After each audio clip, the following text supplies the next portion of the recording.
हरियाणा के नौजवानों की काके तवा की गट्टी कट जाएगी, दाग नहीं देने देवांगे। अगर सरकार तानाशाही से मनीषा बेटी का अंतिम संस्कार करती है तो ये अंतिम संस्कार पूरे हरियाणा की बेटियों का अंतिम संस्कार होगा। कर्मू के साथ साथ कई सारे और भी पत्रकार साथी हैं जिनका कोई अता पता नहीं। तो भाई फिलहाल ढाणी लक्ष्मण माम पहुंच गया और भाई जिस तरह से कर्मू के साथ साथ कई सारे और भी पत्रकार साथी हैं जिनका कोई अता पता नहीं। और भाई आड़े तक कुछ ही दूरी पे है, यानी कि ग्राउंड जीरो पे हम पहुंच रहे हैं, जड़ा की प्रशासन के द्वारा जबरदस्ती मनीषा बेटी का अंतिम संस्कार के प्रयास करे जाने लग रहे हैं। और यू मनीषा का अंतिम संस्कार को नहीं, यू सिस्टम का अंतिम संस्कार होने लग रहा है। यदि पुलिस प्रशासन जबरदस्ती इसको सुसाइड करार देकर और इस फाइल को बंद करने की तैयारी पर है तो ये बहुत बड़ा सवाल है। लॉ एंड ऑर्डर नाम की कोई चीज नहीं रही। फिलहाल मार्गे काफी सारे लोग मौजूद हैं जो इस जबरदस्ती जो अंतिम संस्कार वाला मामला उसको रोकने के लिए जबरदस्त जन सैलाब फिलहाल ढाणी लक्ष्मण में मौजूद है। काफी सारे लोग मार्गे मौजूद हैं। हाँ जी, शुभ नाम जी? मेरा नाम राजेंद्र सोरखी, जिला अध्यक्ष आम आदमी पार्टी हिसार। तो राजेंद्र भाई, बहुत बड़ा बवाल हो गया है और सुसाइड करार देकर चैप्टर क्लोज करने की तैयारी में है पुलिस। देखो, पुलिस के साथ साथ जो है ना, अभी जैसे आपने बताया ये सिस्टम मर चुका है और ये सिस्टम मर चुका नहीं, ये सिस्टम मार दिया है। और मार दिया किसने? इस निकम्मी और नकारा सरकार ने मार दिया। आज ये सरकार निकम्मी नकारा तो थी, ये बिल्कुल आवारा हो गई है और आवारा सरकार को रास्ते पर लाने के लिए आज ये सारा हरियाणा उठ खड़ा हुआ है। और आज आप एक चीज देखो, क्या मांगे हैं ये कोई नौकरी नहीं मांग रहे सरकार से, ये कोई रोजगार नहीं मांग रहे। यह सरकार फौज को, नौकरी को और रोजगार को और किसानी को पहले ही खत्म कर चुकी है और अब जो है ना शासन प्रशासन और न्याय व्यवस्था को खत्म करना चाहती है। यो अकेली बेटी मनीषा का मामला नहीं है।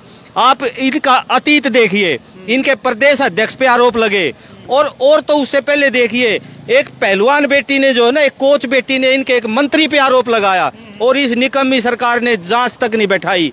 हमारी जो इनके एमपी हैं पहलवान बेटियों ने आरोप लगाए। और जब कोई सिस्टम मर जाता है, सड़ जाता है, तो उस सिस्टम के अंदर ऐसे जघन्य अपराध होते हैं। इस मामले में आपने क्या लगा है? जिस तरह से चैप्टर क्लोज करने की तैयारी है पुलिस प्रशासन, कौन लोग इसके पीछे उसके हैं, किसके ऊपर डाउट आपने?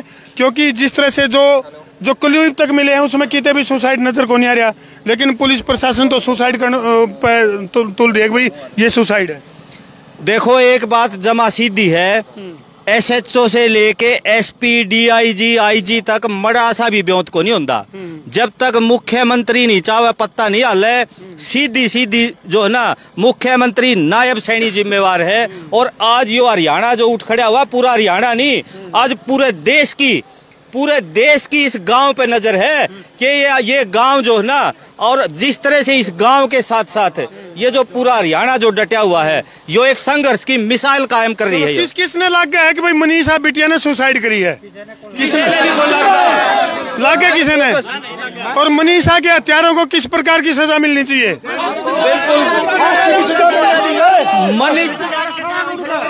उनसे पहले उनकी चिता जलनी चाहिए उनकी। मनीषा की चिता के बराबर उनकी चिता जलनी चाहिए। मनीषा की चिता से पहले उनकी चिता जलनी चाहिए। देखिए, मैं आपके चैनल के माध्यम से एक बात कहना चाहती हूँ कि मनीषा के पापा ने एक बात कही थी कि मेरी बेटी कॉलेज में गई थी। अभी तक किसी भी मीडिया वाले ने कॉलेज के ऊपर जाके वीडियो क्यों नहीं बनाई? कॉलेज का नाम क्यों नहीं दिखाया गया? क्या वो किसी राजनीतिक आदमी का कॉलेज है क्या, या कोई उसका राजनीतिक बीजेपी हाँ, कोई बीजेपी पार्टी का नेता, कोई उसका पार्टनरशिप है क्या कॉलेज का? जो अभी तक कॉलेज में जाकर कॉलेज के किसी भी मीडिया ने कॉलेज को नहीं दिखाया गया। क्यों? आखिर क्या राज है कॉलेज के अंदर? ना आज जितने भी लोगों के, मैं देखती आ रही हूँ 11 तारीख से मामले को, लेकिन किसी ने भी, जिसने भी बाइट दी है, चाहे कोई भी व्यक्ति हो, पर किसी ने भी कॉलेज का मामला अभी तक नहीं उठाया। क्यों? क्या है कॉलेज में? कॉलेज किसका है? किन लोगों का कॉलेज है? आखिर कॉलेज में जाकर मीडिया क्यों नहीं बातें उठा रही है? यानी कि सारा का सारा मामला उस मेडिकल कॉलेज के अंदर है। और मनीषा बिटिया का तो पोस्टमार्टम होया कि नहीं होया, लेकिन उस कॉलेज का पोस्टमार्टम होना बहुत जरूरी है। कहना चाहता हूँ भाई साहब, ये है ना तानाशाही सरकार है यहाँ। ये मीडिया वाले भी उठा रहे हैं, किसान नेता भी उठा रहे हैं, मजदूरों भी उठा रहे हैं। सरपंचों के साथ भी तानाशाही कर रहे हैं, सब क्या के साथ तानाशाही कर रहे हैं। अगर मैं बात करूं तो भाई हिसार की बात करा, भिवानी की बात करा, 2 जिला की इंटरनेट सेवाएं पूरी तरह से ठप कर दी हैं भाई, ताकि इनकी पोल ना खुल सके।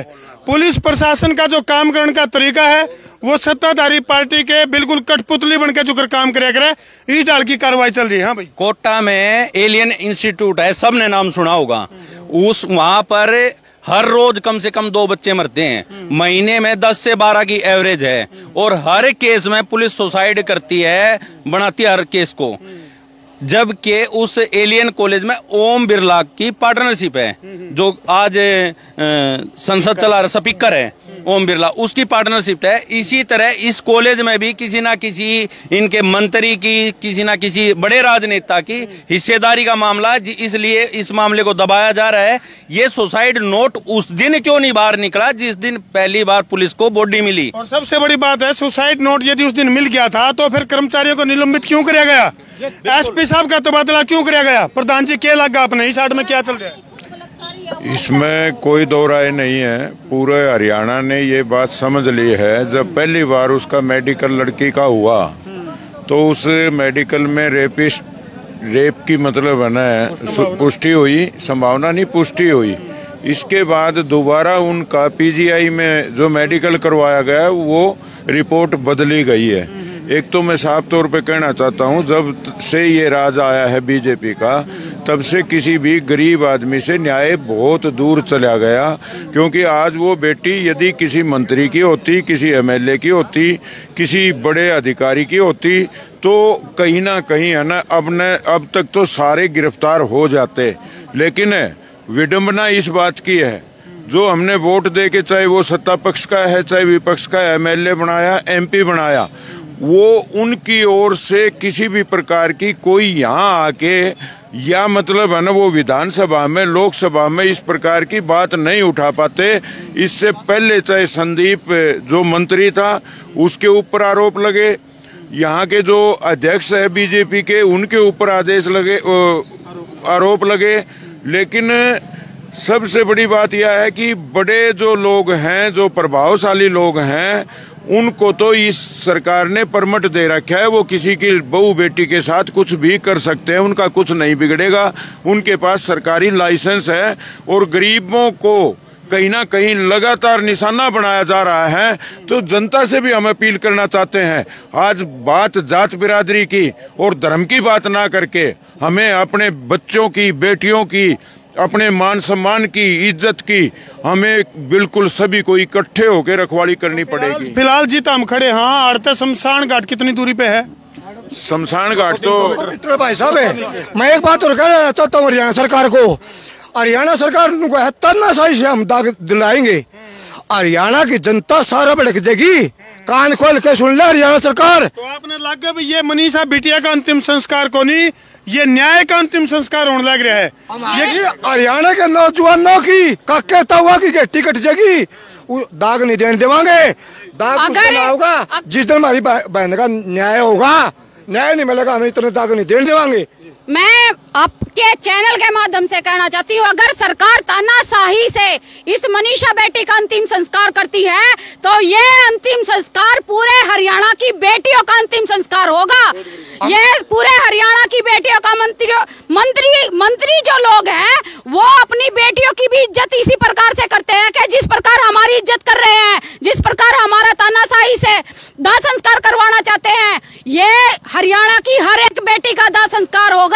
और मैं पूरे हरियाणा से कहना चाहती हूँ, अब बचा सको तो अपनी बेटियों को बचा लो। चलो, बहुत बड़ी बड़ी बातें। और फिलहाल ये बात हमने जीव सुनने मिलेंगी जब हमने कितने कोने में जाकर इंटरनेट ढूंढना पड़ेगा। क्योंकि फिलहाल यहाँ की अगर मैं बात करूँ, पूरे भिवानी की बात करा या हिसार की बात करा, तो पूरी की पूरी इंटरनेट सेवाएं पूरी ठप कर रखी हैं, ताकि आम पब्लिक की जो आवाज है या फिर जो ऐसे लोग हैं जो इस तरह की जो आवाज उसको बुलंद करना चाह रहे हैं और मनीषा बिटिया को न्याय दिलवाने खातिर जो आड़े पहुंचने लग रहे हैं, ताकि इस आवाज को दबाया जा सके। जो बाहर से पब्लिक आ रही है ना, उसको नहीं आने दे रहे हैं, पूछ रहे हैं पहले कहाँ जा रहे हो आप। राजस्थान से भी हमारी बहन आई है, पंजाब से भी लोग आए हैं, यूपी से भी लोग आए हैं। ये प्रशासन उनको रास्ते में रोक देता है। पूरे देश के लिए बहुत ही चिंता का विषय है। अब ये जो चिता तैयार होने लग रही है, क्या ये मनीषा बिटिया के अंतिम संस्कार की है या फिर पूरे सिस्टम का दाह संस्कार होने लग रहा है? ये बहुत बड़ा सवाल है, बहुत बड़ा सवाल है। इन तस्वीरों पर छोड़ के धरती जाने लग रहा हूँ। कर दो वीडियो ने शेयर। मैं हूँ तेरा देसी पत्रकार धर्मू, कर दो भाई शेयर।